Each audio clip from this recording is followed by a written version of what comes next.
आप उद्योग जगत के लोग हैं, जरा यह आंकड़ा समझिए। अभी तक 1 करोड़ बहनों को लखपति दीदी बनाया जा चुका है। और अब सरकार ने तय किया है कि कुल 3 करोड़ बहनों को लखपति दीदी बना करके रहेंगे। हमारे देश में करीब 2.5 लाख ग्राम पंचायतें।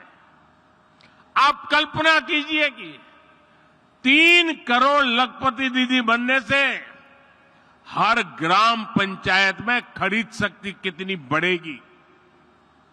इसका बहनों के जीवन के साथ साथ ग्रामीण अर्थव्यवस्था पर बहुत सकारात्मक असर पड़ रहा है। भाइयों और बहनों, जब हम विकसित यूपी की बात करते हैं तो इसके पीछे एक और ताकत है। ये ताकत है यहां के एमएसएमई, यानी छोटे, लघु और कुटीर उद्योगों की ताकत। डबल इंजन सरकार बनने के बाद यूपी में एमएसएमई का अभूतपूर्व विस्तार हुआ।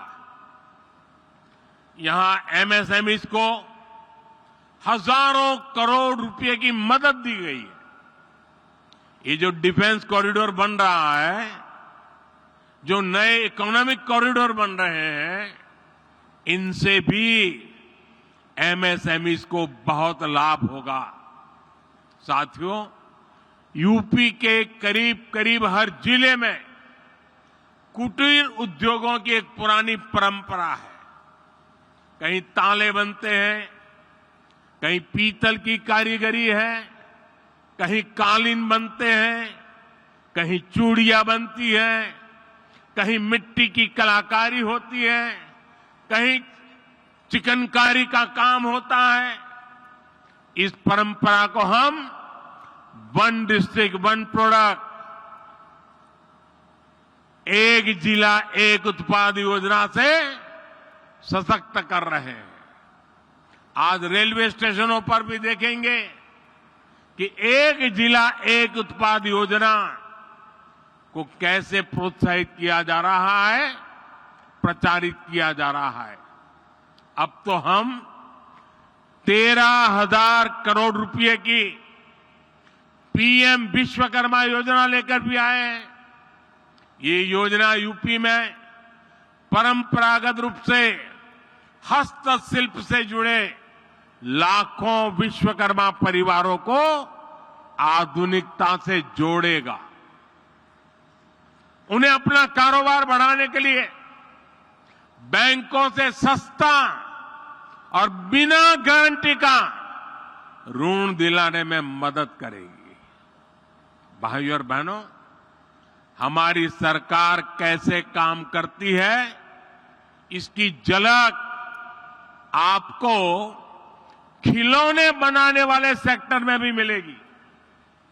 और मैं तो कांची का सांसद होने के नाते भी वहां बनने वाले लकड़ी के खिलौनों को प्रमोट करता ही रहता हूं। साथियों, कुछ साल पहले भारत अपने बच्चों के लिए अधिकतर खिलौने विदेशों से आयात करते थे। ये स्थिति तब थी जब भारत में खिलौनों की एक समृद्ध परंपरा रही है। पीढ़ियों से लोग खिलौने बनाने में कुशल रहे हैं, लेकिन भारतीय खिलौनों को प्रमोट नहीं किया गया। कारीगरों को आधुनिक दुनिया के अनुसार बदलने के लिए मदद नहीं दी गई, जिसके कारण भारत के बाजारों और घरों पर विदेशी खिलौनों का कब्जा हो गया। मैंने इसे बदलने की ठानी और देश भर में खिलौना बनाने वालों के साथ खड़े रहना, उनकी मदद करना और मैंने उनको आगे बढ़ने की अपील की।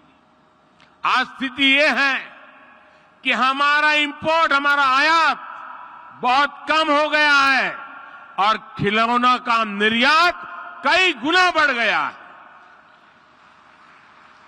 साथियों, यूपी में भारत का सबसे बड़ा टूरिज्म हब बनने का सामर्थ्य है। आज देश का हर व्यक्ति वाराणसी और अयोध्या आना चाहता है। हर दिन लाखों लोग इन स्थानों पर दर्शन करने के लिए आ रहे हैं।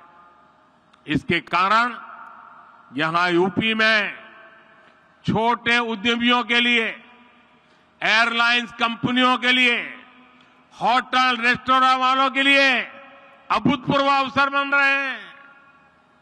और मेरा तो एक आग्रह है, मैं देश के सभी टूरिस्टों से आग्रह करता हूं, देश के सभी यात्रियों से आग्रह करता हूं कि आप जब टूर पर जाने का बजट बनाएं तो उसमें से 10% बजट जिस जगह पर जा रहे हैं वहां से कुछ न कुछ खरीदने के लिए रखें। आपके लिए वो कठिन नहीं है, क्योंकि आप हजारों रुपया खर्च करने के लिए यात्रा पे निकले हैं। अगर उसमें 10% जिस जगह पे जा रहे हैं वहां की लोकल चीज खरीदेंगे, वहां की इकोनॉमी आसमान को छूने लग जाएगी। मैं इन दिनों एक और बात कहता हूं, ये बड़े बड़े धनी लोग बैठे हैं ना, उनको जरा ज्यादा चुभती है, लेकिन मैं आग्रह से कहता रहता हूं।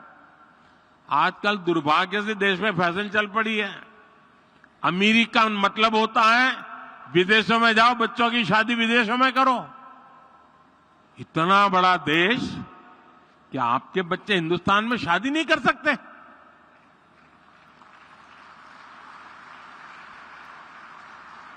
कितने लोगों को रोजगार मिलेगा?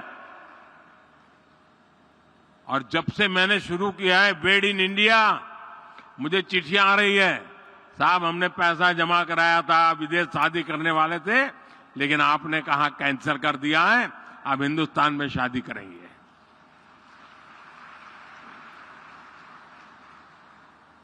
देश के लिए भगत सिंह की तरह फांसी पर लटके तभी देश की सेवा होती है, ऐसा नहीं है। देश के लिए काम कर करके भी देश की सेवा हो सकती है दोस्तों। और इसलिए मैं कहता हूं, बेहतर लोकल, नेशनल और इंटरनेशनल कनेक्टिविटी से यूपी में आना जाना बहुत आसान हो गया है। वाराणसी के रास्ते बीते दिनों हमने दुनिया की सबसे लंबी क्रूज सर्विस को भी शुरू किया है। 2025 में कुंभ मेले का आयोजन भी होने वाला है। ये भी यूपी की अर्थव्यवस्था के लिए बहुत महत्वपूर्ण होने वाला है। आने वाले समय में टूरिज्म और हॉस्पिटैलिटी सेक्टर में यहां बहुत बड़ी संख्या में रोजगार बनने वाले हैं। साथियों, हमारा प्रयास है कि हमारी जो ताकत है उसे भी